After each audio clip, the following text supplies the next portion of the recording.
Comment on est une vocation, en tout cas, d'après votre expérience personnelle? Dites-nous un petit peu comment... Alors je vais essayer d'être rapide. Ma vocation remonte probablement à la fois vers l'âge de 6 ans, mais plus exactement vers l'âge de 12 ans.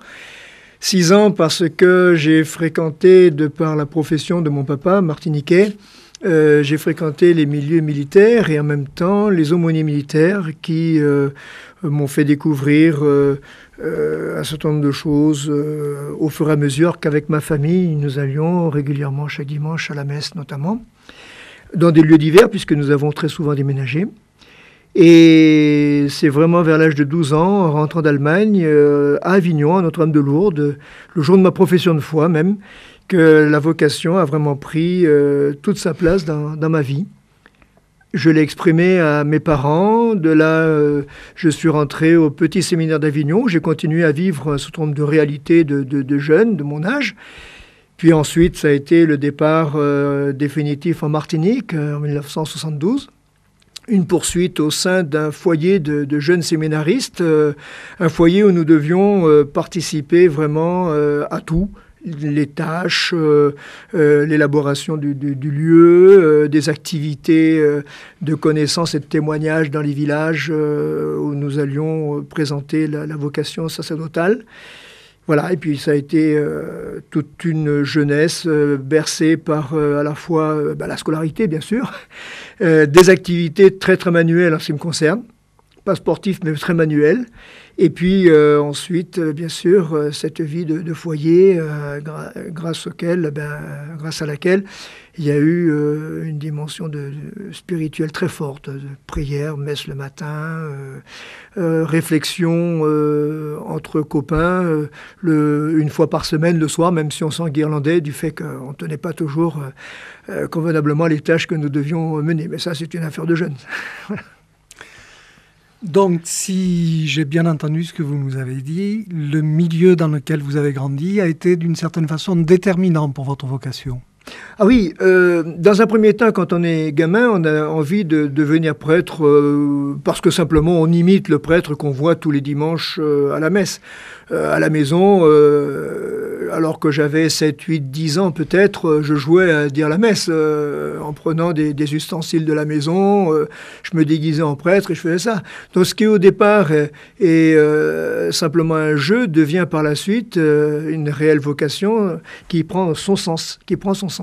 Mais au début, c'est un jeu, c'est le désir d'imiter des adultes pour lesquels on a une certaine admiration. Ça commence comme ça. Oui. Admiration. Oui, une admiration, oui. Oui. Et puis, l'autre aspect également, par notamment un curé de Notre-Dame de Lourdes, le père Gontard, ça a été l'occasion de rentrer dans toute une vie matérielle liée à la colonie de vacances qu'il avait à Masméjean, en Haute-Ardèche, où très jeune, j'ai été amené à bricoler, que ce soit en plomberie, chauffage, électricité, notamment après tous l'incendie de Saint-Laurent-du-Pont, où il a fallu retransformer toute la colo pour sa réouverture en 1970. Donc voilà, ce qui fait que ça m'a permis de rencontrer les prêtres un petit peu sous tous les angles. La messe, le bricolage, le catéchisme, tout. Voilà. Oui, à plusieurs reprises, vous avez évoqué cette disposition à travailler manuellement. Comment on peut être à la fois spirituel et manuel, alors ? Écoutez, je le vis encore très fortement aujourd'hui. J'ai eu la chance de le vivre dans le milieu gitan où j'ai vécu pendant 2 ans du côté de Toulouse, au moment où je rentrais de Martinique pour commencer mon séminaire. Là, j'ai découvert que je pouvais à la fois apporter quelque chose à ce monde gitan très agréable que je fréquentais à ce moment-là, et en même temps bricoler avec eux à partir de tout ce qu'on trouvait dans les décharges qui existaient encore à l'époque. Voilà. Et puis après, c'est au fur et à mesure des besoins, là où on tombe, qu'on se remet en route. Donc c'est la menuiserie quand on a besoin de meubles, c'est un agencement quelconque en maçonnerie, c'est ensuite avec les jeunes dont je me suis occupé, c'est tout l'aspect mécanique, voilà, c'est très très très varié.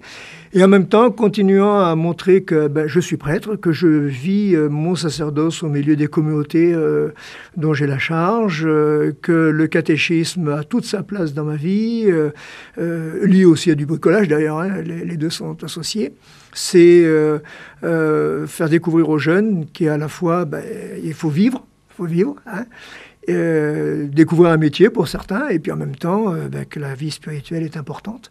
Hein. Surtout quand, par rapport aux jeunes dont je me suis occupé et je m'occupe encore, il y a des religions diverses, ou tout au moins des traditions religieuses diverses. Je dis bien tradition parce que bien souvent, il n'y a plus grand-chose. Vous êtes donc très présent auprès de jeunes. Ça se situe dans quel contexte, cela ? Le contexte, c'est que j'ai été amené à vivre une démarche éducative. J'ai travaillé avec la protection judiciaire de la jeunesse pendant pas mal d'années. J'ai même eu des jeunes à demeure. J'ai vécu une histoire très proche avec le monde judiciaire, le monde éducatif. Et donc des jeunes qui ont vécu chez moi, qui ont vécu avec moi, et qui m'ont permis de comprendre qu'il faut avancer sur ce chemin, parce que l'Évangile aussi les rejoint. Vous avez parlé tout à l'heure de communauté. En quoi on peut faire découvrir justement ce qu'est la réalité d'une communauté chrétienne à ces jeunes-là ? Alors, je suis personnellement très attentif à la vie de la communauté paroissiale. Dans le sens où, comme je leur avais dit au moment où je suis arrivé, notamment sur Courthézon, Bédaride, Jonquière et Cauzan, je leur ai dit, je ne suis pas clocher, je ne sais pas ce que c'est, je suis très communauté, j'ai un sens peut-être un peu aigu de l'Église, mais à partir de là, on va essayer de travailler ensemble, de vivre ensemble, hein, parce que le corps du Christ, c'est ça. Et les jeunes, petit à petit, quand ils viennent avec moi, ils se retrouvent dans l'une ou l'autre des églises, où ils bricolent aussi, parce qu'il y a des agencements à mettre en place à chaque fois. Et en même temps, ils découvrent des gens qui sont là, qui les accueillent, qui nous apportent à manger aussi, quand c'est nécessaire, bien sûr. Ils les voient s'organiser, ils y participent aussi. Donc, ils voient une communauté et aussi leur faire cerner la raison de cette communauté. Ce n'est pas seulement une communauté, c'est une communauté, corps du Christ, comme je l'ai dit, et qui prend véritablement tout son sens à travers l'écoute de la parole de Dieu et la célébration des sacrements. Vous passez en quelque sorte de la communauté à la communion. Ah oui, et puis pour moi, c'est absolument essentiel. Dans votre ministère de prêtre, dans votre sacerdoce, vous avez des moments difficiles sûrement, mais aussi des joies. Vous pouvez peut-être nous parler un petit peu de ce qui fait la joie de votre sacerdoce. La joie de mon sacerdoce, eh bien, comment dirais-je, ce sont les personnes qui s'investissent, hein, beaucoup, dans les différentes animations, que ce soit la catéchèse, l'aumônerie, la liturgie, la présence au monde de la pauvreté, de la précarité. Nous avons des équipes présentes au sein du Secours catholique, des personnes qui s'investissent à Emmaüs, puisque nous avons un local à Jonquière. Nous avons des personnes qui s'investissent, et pour moi c'est important, au sein des assemblées de communes, donc comme adjoint au maire, comme conseiller municipal, qui sont présents dans des associations. Et tout cela, pour moi, c'est un bonheur, parce qu'on est capable de le partager et de montrer que le Christ permet à ces personnes de témoigner d'une espérance dans un milieu qui, reconnaissons-le aujourd'hui, est quand même particulièrement éloigné de Dieu, particulièrement même païen, je le dis très nettement. Mais en même temps, quand on rejoint ces personnes, grâce justement à tous ces gens qui s'investissent, eh bien, il y a des chemins d'espérance qui se créent. Et ça, c'est un bonheur. Et le bonheur aussi, je le rejoins par rapport aux jeunes, quand on est passé par des phases difficiles, liées à la délinquance, à la prison ou autre, de permettre à ces jeunes de retrouver pied, de créer une famille, de trouver un travail et d'avancer. Merci beaucoup, Père Bruno Jolet.